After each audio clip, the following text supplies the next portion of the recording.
Gen Z, how they like are so ironic. They're ironic themselves because I feel like they try to rebel of everything that we did when we were younger and growing up. Like the whole the sock thing where they don't wear like no-show socks. They refuse to because it's like what we do and it's chuggy to them. Isn't that crazy? And it's just like, okay, well, have like a sock tan then.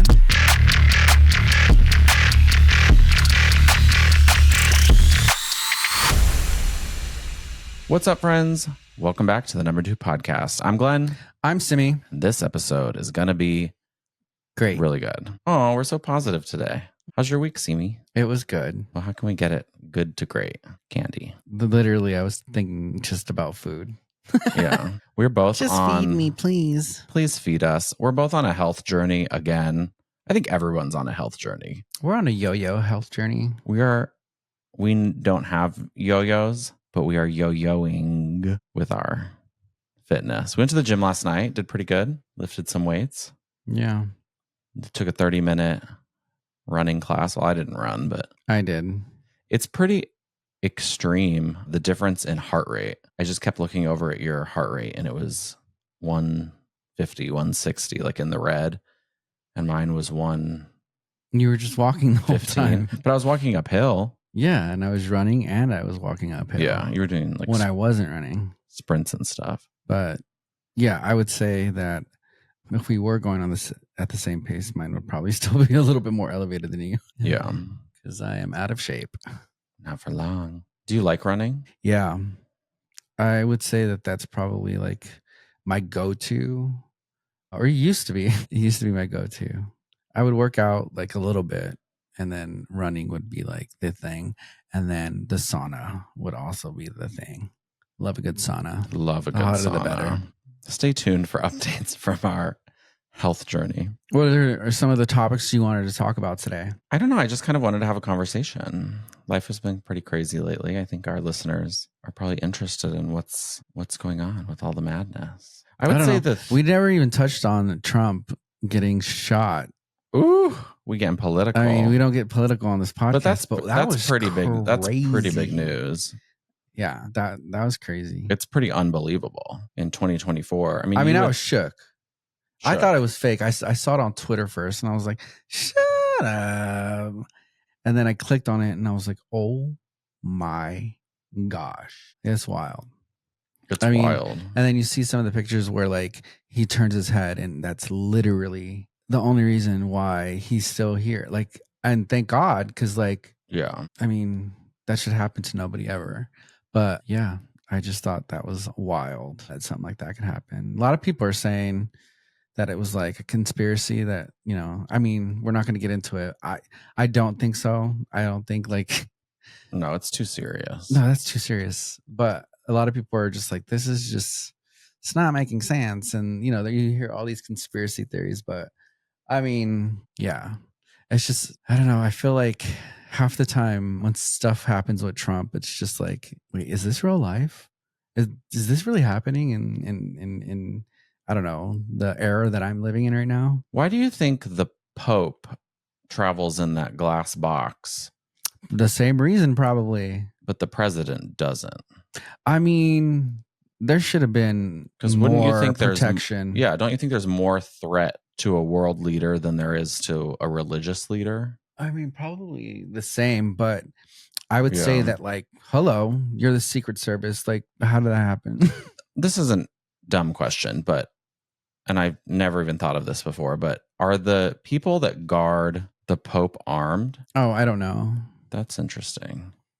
Can they have guns? Like they must. I mean, how else are they there's defending him? There's got to be a ton of security for sure. But yeah, I guess I don't I'm know sure like all it. the protocols are just going to be amped up from now on because that's wild. And I mean, if it happens again, like we got a problem. Well, and I even understand the conspiracy theorist because he was on a building. And I have a lot of experience. Not only that, it's like if I was a Secret Service, mind you, I'm making it clear, I don't think it was a conspiracy, but I'm just kind of mad at the Secret Service because if I'm Secret Service, if I'm protecting the president, I'm not going to let the president like come back up to like give like a little, give like a little like blah blah blah blah blah. Like, no, you're gonna stay your down, and we're gonna get you out of here. You know, like what Well, kind of Secret Service is letting him? they killed the guy. They knew that the guy was dead But before it's that not even happened. just like, oh, that, like, you don't know what other, if he's like working with somebody, if there's other people, you know. I've seen too many Yeah. you know, thriller movies that are just like, there's more than one person Yeah. in a world. I mean, it's interesting. But yeah, like, do gotta hire new people. We need to vet these people. I don't. Anyway, we're getting off the subject, but yeah, we would be weird if like we didn't touch on that's like a huge event that just happened. So It's wild. That happened. I mean, what I was going to say earlier is I've been around. I lived in Chicago for a long time, and Obama would be in town all the time, even just before the election.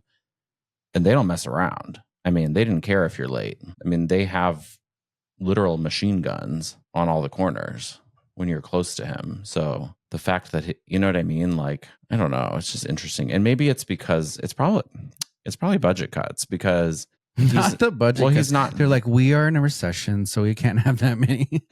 I'm telling you, he's not the president. Like, I'm sure there's a specific budget for past presidents. And then you know that True. George Bush and George W. Bush, because they post the numbers every year. I know they cost a lot of money. And then Jimmy Carter was famous for only having like a small detail, because he was like living on his little farm. I think his wife had a few more people, but he's famous, I guess, for like saving the American taxpayer a ton of money. Because people like Trump, people like Obama, they travel. I mean, Obama travels to Hawaii. I mean, can you imagine how much it costs to run patrols around the island? Yeah. You know, like, that's taxpayer money. Oh, wait, I have to rewind, because I said earlier that thank God nobody was hurt, but someone was hurt. People were hurt. So Yeah, I have think to a guy like, kind of died. take that back. The whole thing's horrible. Yeah. But yeah, I said thank God no one was hurt, but that's not true. People were hurt and someone did die. Moment in time. Pretty wild and crazy to think about. Segue. I was texting with my family this week, and they're vacationing in Colorado, and there was a bear on their property. That seems normal. Just because. Well, it's normal that there's bears, but it's not normal, I think, to like interact with them that closely, especially there. And I mean, it's in the middle of nowhere. You don't think? Well, I've been there 100 times. I've never seen a bear like that close, you know? So either the bears are just really hungry because of, I don't know, deforestation and the heat or something. Because of the recession. Because of the recession. Even the bears. The economy. The bears are struggling.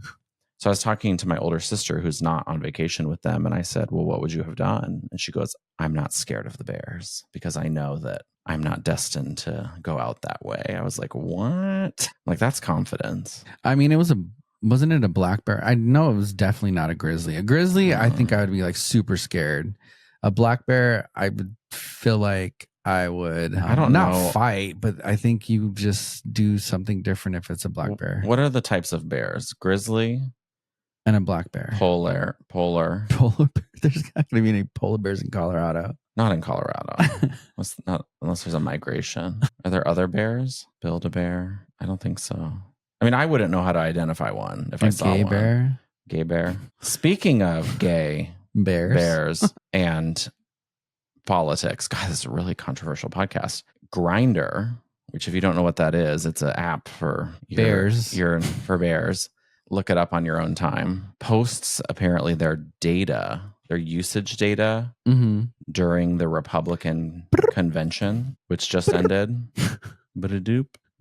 I don't know. And apparently the usage during the and the reason it's significant is the Republicans are very public about they don't think that gay or trans people deserve human rights. Like, they don't want us to marry, they don't want us to exist, and they're trying to legislate us. I don't know where we're going because you can't get rid of us, but that's their agenda. But it's ironic because at this convention, this gay app posts the data of usage, and it's like astronomical. It's like more than a Taylor Swift concert about how many people are on there. And then they post the data of how many don't have photos. And then anyway, so people are also. Where did you see this? They posted it.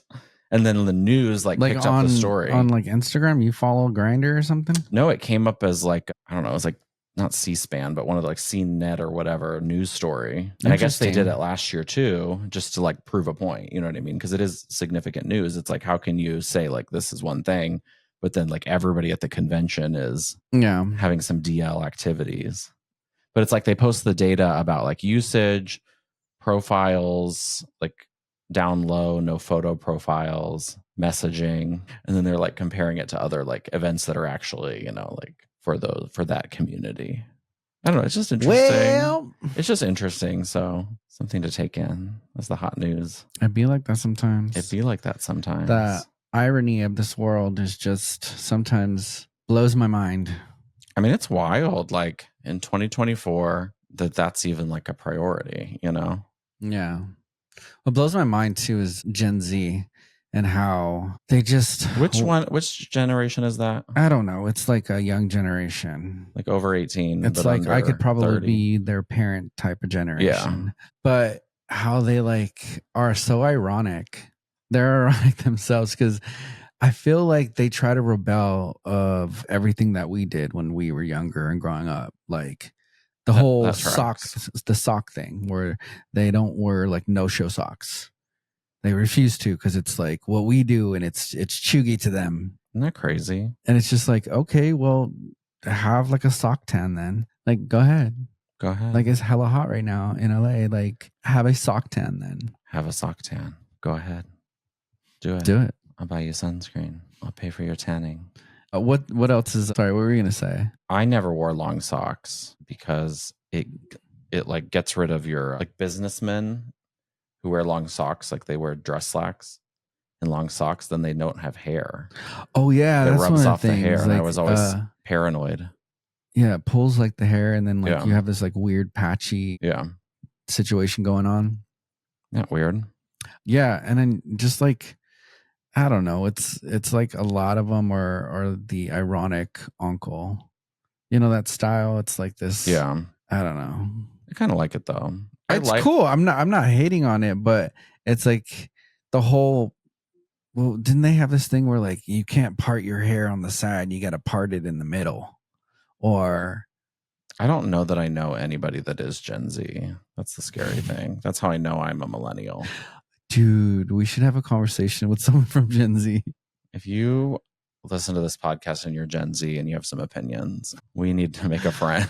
Yo, I can't wait till our nieces get old enough to be in their teenage years where they're we're really uncool. We don't like what you do. We're going to do what we do. I like it though. I think I like the, because in our generation, it was the girls were just those skinny tube tops or whatever, spaghetti straps. Oh God. And then skin tight jeans. And now the younger kids, it's they're in pajama pants and a hoodie. And I'm that's more comfortable. It's not body shaming. Everybody can wear those things. You know what I mean? And it's also affordable. Yeah, I definitely like the baggy stuff that's coming back, which is pretty cool. The Air Force Ones, will never get into those.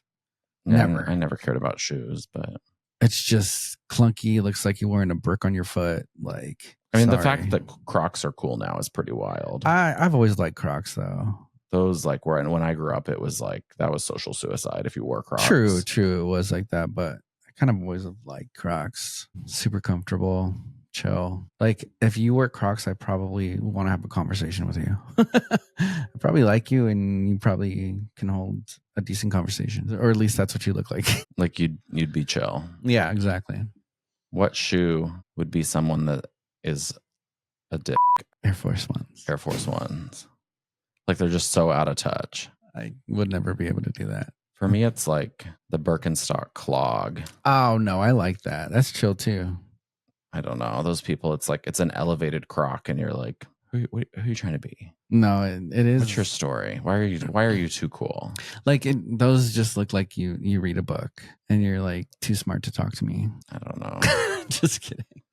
I don't know. That's wild. You'd rather read a book than an Audible. I miss my Audible. Bring her back. What else did I have? Oh, I know. I have this theory about actors who are British who do American accents. Hear me out. I'm listening. So I have a theory that, it's hard for Americans to do British accents just because for the most part it's like hard to do. I feel like if you're British, the American accent it's easier to do because all you have to do is enunciate your words. Yeah. When you speak like you're from England, you're like talking like this. Oh, don't judge me. My mom's British, but my British accent That's is good. shy. But I feel like, especially in the acting world, these actors who do American accents are looked at like there's so much like better of an actor because you can do an American accent. But Yeah. maybe because I was born in England. I have a British mother. Like I You're just not know the whole impressed. like dynamic of that whole thing, and I've always tried to do a British accent, even having a mother that's British. My brother, he does it so well. I don't know how he does it. And it's hard to do. It really is hard to do. The American accent is just easy, especially if you have a British accent. Even like a New York accent is easy to do, I think, for British people. And so it's looked upon like they're this like great, I don't know, thespian, when like, yeah, you probably are a really good actor, but like I don't think it's because you know how to do an American accent. Yeah. That was deep. I just always thought about that. And I mean, we like idolize British actors, I think, because it's this like unique, it's like upper class, whatever, well, it's this like untouchable that's the thing. misconception, is because the British accent sounds so posh that you just kind of see them as like smarter or this and that, when like in reality I've met a lot of British people and they're like daft, or some are like daft. There's a lot of smart British, don't get me wrong, but that British accent, especially when you come to America, will make you look so much more sophisticated and more posh and more everything else than what you really are sometimes. Americans love Yeah. it and they'll eat it up. But yeah, I mean, the American accent, you sound like a Yankee, and it's just easier to do than a British accent. Yeah. Well, when you learn, I went to acting school, believe it or not. You did. I don't know, it's alternate reality, but you learn to speak different dialects, and it's all about, they call it an oral posture, so it's like the shape your mouth is making. Yeah. And I think because the British accent is like so far forward, like it's a lot of work. Like British people are working harder, you know what I mean, than they have to. But that's just how people speak there. That to speak in an American dialect, which there's a million American dialects, depends on where you're from, it's like really relaxed. So I'm sure it's like a relief to them to do it, and it's like we speak general, general American is what it's called. Yeah. That's why it's fun for us to do a Southern accent, because that's even more relaxed. Oh, we've been doing that a lot lately. Yeah. We've been doing the Southern accent, and I'm Sitting like, in it a bit. you do it really well. I just try to copy you all the time. Yeah. But that it's easy because it's a relaxed oral posture. It's like lazy, and you like learn the. But isn't talking with a British accent very lazy too? Because they talk. No, because talk it's like on a this. scale. So it's actually called RP. We're learning something here. It's called received pronunciation, is the British dialect. And that's like, think like, who's the Professor McGonagall in Harry Potter? Like, it's very proper. Like, Harry Potter will not be going to Hogwarts. Like, it's in the Harry Potter. It's in the front of the mouth. Like, your lips are like pursed, basically. And then there's more relaxed British pronunciation. What about Scottish? I know that they roll their R's a lot. Like, from Scotland. It's even farther forward. Yeah. What are you talking about? Like, that was more Irish. That's more Irish. Yeah. What are you talking about? But they're working so bad harder. Irish, they don't move their top lip at all. So it's like, what are you talking about, Harry Potter? I feel like when I read, I could probably do a British accent. When I read, I can probably do. When I read, no, it's bad. And especially when I'm put on the spot, it's just like it doesn't come out. Yeah. Anyway, that's my theory. I don't know. I feel like I'm right with it. It just means that if you want to be a successful actor, you just have to go to England and speak American, and they'll be like, oh, it's so foreign. You're so cool. You're American. No, because you have to do both. They already have the British accent, and it's easy to the American accent. We have the American accent, and it's hard to do the British accent. Yeah, but if you went to England, you wouldn't have to do the British because you'd be American and they'd love you because you're foreign. And they'd be like, we never envisioned this role as an American, but it makes so much sense. Absolutely not. Because there's every single actor that is there that can do an American accent. Yeah, but yours will be more authentic. From the San Jose. Joke's on you, I'm not an actor. Everyone's really an actor. Oh, yeah, true. I guess I act. We're all out here code shifting. I'm acting as a podcaster right now. Yeah, giving the performance of a lifetime. Thank you very much. The drama. Anyway, what else? I watched a video today about they're building this roller coaster. You and your roller coaster down the street from us. What? Where? At Universal Studios. Okay. For what land? They don't really have lands at Universal Studios Hollywood, but it's going to be a Fast and the Furious. So Super Mario is a part of the same thing? I mean, I gotcha. They're trying. Anyway, so they're building, there was this show where they like abused animals. What? So it was called Animal Actors, but it was like questionable because you're like, are these animals being paid or are the humans being paid? You know what I mean? Like the animals are being taken care of. Anyway, so and rehabilitated. And now they've been laid off because of the recession. So where are those animals? No one is now? safe. Nobody's safe. And anyways, they tore down this building. That's where the show building is going to be, but it's an outdoor roller coaster, which is a big deal because if you've ever been to Universal Studios, it's in the middle of the city, like it's in a neighborhood. So it becomes a sound problem. Because if you've ever been on a roller coaster, you scream. And is the city complaining? Not yet. So they did testing and they went before the city council. This has been going on for years. And they played screaming noises on a Bluetooth speaker somewhere and tested if people could hear it at their houses. So anyway, it obviously got approved enough for them to start building. But it's crazy because if you've ever been to Universal Studios, it's built on a cliff. It's a giant mountain, and now they're sticking these Okay, but there's also places around all of LA like the Hollywood where they have concerts. What's it called? Hollywood Bowl. Yeah. Then they also have the Greek Theater, and around those two things, there's tons of houses. Yeah, but there's financial. They get a free show. Well, they do get a free show, but there's I think they get paid. There's some sort of incentive for them in the the coding, because you know how, and they also block off the streets, you know what I mean, to there's all these rules, whatever. I think they pay a fine or something. But anyway, that I'm not concerned about the sound. It's a theme park, you know what I mean? And if you live there, you're rich and you can afford thick windows. What's scary to me is they're building the roller coaster on the side of this mountain, and it's going to be it's a Fast and the Furious launch coaster. So they're putting these pylons deep into the mountain and putting the metal beams up, and then the track goes on top. But if you know anything about California, we have earthquakes, So can you imagine being on this launch coaster during a major earthquake? You know what I mean? It just seems. I mean, there's no roller coasters I trust if it's not at Disney. There's just not. I feel they do it the best. They, take the time to be the best. And I just have seen, maybe with the whole thing with TikTok. Yeah. Just you see everything nowadays and all the horror stories that happen with every other roller coasters that are out there. I don't really trust any other roller coasters from any other place than Disney. I mean, it's terrifying. The other scary thing about Universal Studios is it used to be the Terminator ride, which was my favorite. Shout out to the Terminator 2 ride. It was more of a show. Have you been on that? A long time ago. So good. Oh my God, epic. They laid off all those actors. No one is safe. R.I.P. But they put the Minions ride on it, but it's on top of a parking structure. I never knew that.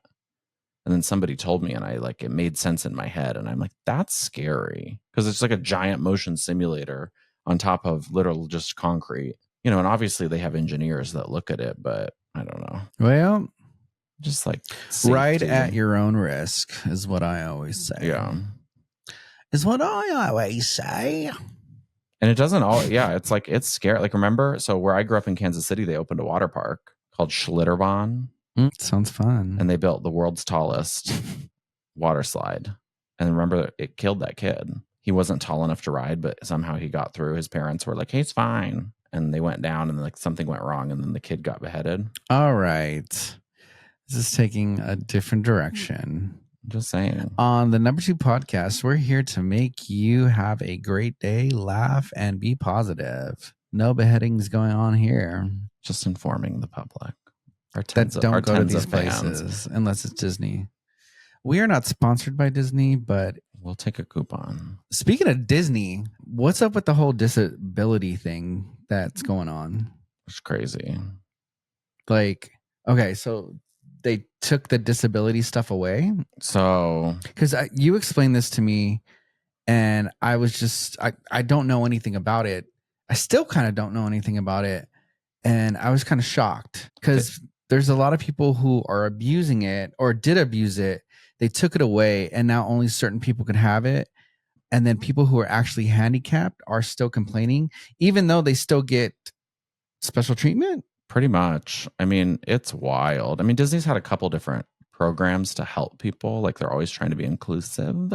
Yeah. But yeah, they just basically ended the old program. And then the new program is called the same thing, but it's only for people with like severe autism or like intellectual disabilities. So yeah, if you're like truly special needs, then like, yeah, you can't wait in a line. You know what I mean? Yeah. Like, it would be disruptive and uncomfortable for them. But like if you're in a wheelchair, you have yeah, like things that can help you still like maneuver in a line. Well, there's two kinds of disabilities. There's visible and invisible disabilities. Okay. And there's other names. But so if you have a wheelchair, like that hasn't changed. Like it's either wheelchair accessible or they'll have like an alternate way in. Yeah. But they still make you wait. Yeah. In many cases, you're waiting less. Like that's the other interesting thing. Like a lot of the time, if it's a return time, it's 10 minutes less than the regular wait, and you get to go do something else. So not super fair for people. What blows my mind is that there are people who were saying that they have like IBS and things like that, where it's just like, come on. So those people Girl, are mad. I got IBS too. Like, so this whole time I could have been going on this disability thing, talking about I have. Well, you could have, but because I have all the things that they say that they were having. Like, I think everybody has IBS. Yeah. I'm definitely claustrophobic. When I do the, what is it called? Is it MRI? Where you have to go into that tunnel thing? Yeah. I can't go into those. I literally have to go drive further all the way down to wherever to go into the flat one, which like, that's not even better because that's claustrophobic. Anyway, I'm claustrophobic. Those things are scary. It's like people are saying that they can't go through these lines where it's like kind of tunnely because they're claustrophobic, but yet you go at like, you know, where it's at, and then you go onto the ride where like the ride itself isn't in an enclosure. It's bad. Yeah. And it's like, you'd be claustrophobic in that as well. So like, what are you talking about? So I get, people are abusing the system, but go on again. Sorry, I totally interrupted you. No, it's a good observation. I think it's hard because everybody's different, and they're trying to like treat people as individuals, but also make it fair. And unfortunately, like, say you do have IBS, like now they'll say like, well, there's bathrooms, like we're not going to make you wait longer. You can leave to go to the bathroom and then we'll let you back in where you were. Like that's reasonable. Like, and that's going to help with your problem. Like, but they're saying, we had this pass before. So I get that part. It's like, well, I was basically skipping the line and getting to maximize my day before. Like, why can't I do it now? So I wish they would say like, well, like, we want to make it more fair, like, True. But not only that, there was a thing to where when people would actually either really have a disability or they would like buy like Genie Pass or whatever it was called to go in the faster lines. Yeah. The faster lines weren't even faster, right? And that's kind of why they were saying that like so many people had the disability pass, plus the people that paid for the fast pass, that a lot of the time that line was longer than the regular line. Yeah. So it's like, it's not helping anybody. And Disney, mind you, has all the data. They know like how many people are in the line, how many people have those passes. Like they kind of just are able to do the math. It's interesting. I mean, watching people's, because a lot of people have been on TikTok and online just complaining basically or giving their feedback. And I guess when they meet with the representative from whoever makes the decision, they'll ask like really smart questions. Like, you know how like everybody knows the question about like service dogs? It's like you're only legally allowed to say like, is it a service dog? Yes or Yeah. no? And then what service does it perform? Yeah. You know, even though like in a restaurant, like it is unsanitary to have an animal there. You know what I mean? Yeah. Like it's unsanitary to have your dog eating off of a plate or at the table, because how are they to ensure that the next human isn't allergic to dog? You know what I mean? Like there's a lot of inequity Yeah. there. Obviously dogs, you know, that's a different situation than disabilities. But not But only that, I've been in those situations too where like, you know, you ask them that question and then they say, oh, it's because I have seizures. And you can't ask any other questions. You're okay. And then you move on. But then like what irks me is when they start like feeding their dogs. yeah, they're feeding, they ask for a bowl of water. Like it's just like they can be in here, but like this is a human that's restaurant. disgusting. Yeah. Yeah. And then when the people come in with, it's called the support dogs, and you ask them like what service does it provide, and they're like, oh, support, and you're like, sorry. Oh my gosh, they get so upset. It's insane. It never ends. Anyway, so well, I was going to say the question, I guess, that the Disney reps or who, I don't know if it's a third party or whoever's talking to them asks is like, so they say they're like, I have IBS. They'll say, well, how do you manage your IBS every day? You know, like say you go to the grocery store, you know, the grocery store, you're there for like an hour or two, you know, like unless it's just you're in to buy milk and, you know, or like you go to a restaurant, you know, like how do you manage it? Well, I get up and I go to the bathroom, you know, okay, well at Disney, like the wait is 40 minutes, you know, the longest wait at Disney is maybe 2 hours, like for the craziest ride possible. Even then, like I've never waited 2 hours, like come back later, you know, like, so if you have the problem, and you could like leave and then come back and still either get into the same spot or like maybe even a little bit earlier. They're not gonna, you know. Yeah. So the people want special treatment. Like they need accommodation. That's fine. But what I don't like is that Disney's not saying like you can't just go on the app and like do it like you did before. You just have to go to the ride to be like, hey, this is the situation. Yeah, because those people are like, if you the system before, this doesn't exist anymore. You were able to make a reservation. You can still do this with a wheelchair, I think. You could get to go do other stuff. Like that's what's unfair. You know what I mean? So like I am able-bodied, like, which is a blessing. I can wait 2 hours in a line. That's fine. Like I'm happy to do it. I'm choosing to be there. I mean, Disney's a privilege. It's not a right. You know what I mean? This is not the post office. It's not in our constitution, you know, like, sorry, like Disney's a business. They're there to make money and manage the experience to the best of their ability. But like, if you have a wheelchair, like, yeah, it's horrible because you have, you know, it's additional whatever on, you know, you physically, mentally, and emotionally. But like, why do you get to go ride 3 other things that don't have a long line and go eat while I'm waiting in line, you know, like. And most of the people who I've met who are handicapped and who are, I mean, is the word handicapped anymore? They're like disabled. They like refuse special, like they don't want special treatment. They want to be treated like everyone else. A lot of people do because like Disney, I mean, I can speak to Disney because we go there all the time. The experience is like designed from start to finish. So let me finish what I was saying because I don't want to sound like I just said something bad about that. Like, but I'm just saying the people that I know, they don't want special treatment. And it's people who are kind of abusing the system. Like you're using what's it called? ECV. Yeah. Just to like, because I don't know. Because they think they're skipping the lines. You're whatever. Like you're making it harder for people who actually have a disability. Yeah. You know what I'm saying? And those people who are disabled, at least the ones that I've met, like they don't really want special treatment. Of course, there needs to be accommodations, but yeah, those people who are abusing it are making it worse for everyone else. Well, and often, like what I'll say, I know enough about Disney is that if you're faking it, like you're making it worse for people with real disabilities. Yeah. Also, you might not be cutting the line, like because I know the operation of certain attractions at Disneyland from going a million times. Yeah.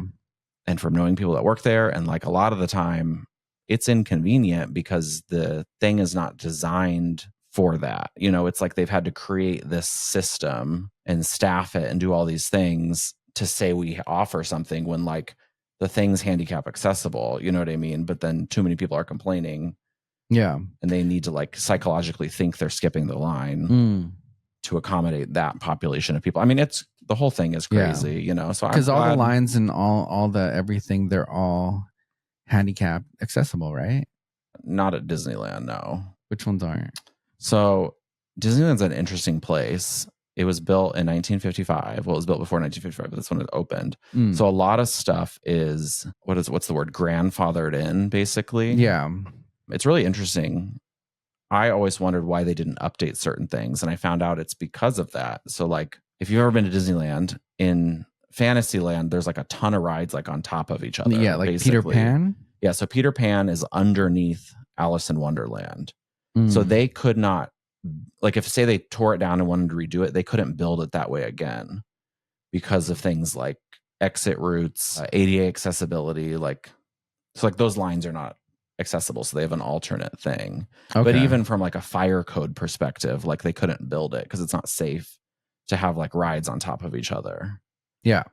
Or like a lot of people wonder why they took out, like they used to have like the sky buckets or whatever, and that went through the Matterhorn, and then they had the people mover that went around, and then the monorail. Like it's not, you can't have like all these like electrical systems next to each other legally. Like, well, it's, I mean, I don't know or the legality of it, but it's like building codes, you know, emergency evacuation, fire safety, operational safety. Like there's just stuff that Disneyland has that would never get built again. Yeah. Because it's just not safe, basically. So they've had to like create these procedures. It's interesting because I didn't know a lot about these things, and I know you do because he's like a Disney expert. It's crazy. So yeah, it's interesting to me because half the time I just don't care about that type of stuff, but when you explain it to me, yeah, I find it interesting. I'm like, what? I mean, engineering stuff is always interesting, like how things get built, and like people think everything's like so easy, but it's like, well, the whole disability thing, I really kind of thought like Disney was doing something wrong. And I was like, you know, because people had been posting on TikTok and making it like seem like it was like this thing that is just so cruel that they're doing. But when you explained it to me, I was like, oh, wow, that's kind of crazy. Well, it's really, I mean, it's like a mirror of the real world. It's like, how do you make everything fair? Like that's a really hard thing to do because there's both kinds of people. But there's people that need the help and don't want the help. After you explained it to me, I was just like, this is fair. Because if you are handicapped, you don't get to be on the app doing, you know, that app that they have that they're getting rid of. I don't know the lingo. Sorry. But you get to, you know, you can go up to the ride. You can talk to them, be like, hey, you're obviously in a wheelchair. You obviously have something. So they accommodate you, but you having an app or something that like, that's taken away. It sucks, but like you still are able to be, what do you call it, catered to, you know what I'm saying, for those things. So I don't know, I think it's like a win-win. Like people don't get to abuse it, and then if there are situational things, like you could still you know, get what you need to get. I mean, it's interesting. Yeah, it's wild. I mean, the disability conversation is it's actually, I think it's Disability Awareness Month. Oh, really? July. Yeah. Nice. But I mean, it's crazy. Like I was just at the grocery store, and I've been a retail manager as my job a million times. And then anytime I go into a store, like that's the first thing I observe. I'm like, is this accessible? And like there's a Ralph's where we live, and they put so much product all over the store that it's not accessible. Like if you, I mean, you've been to that store. Oh, when they're restocking?